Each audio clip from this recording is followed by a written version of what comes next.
Hey guys, in today's video I'm going to show you how to fix Wi-Fi calling not working in Realme 14T.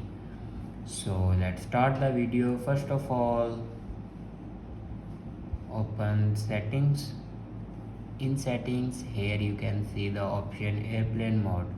Now here you can turn on or off your airplane mode 2 to 3 times.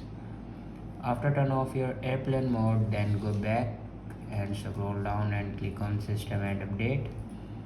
On top you can see the option software update. Now click on it, and here you can check your latest version will be updated or not. If it doesn't update to latest version, then update it to latest version. After update a latest version, then go back and click on backup and reset. Now click on reset phone.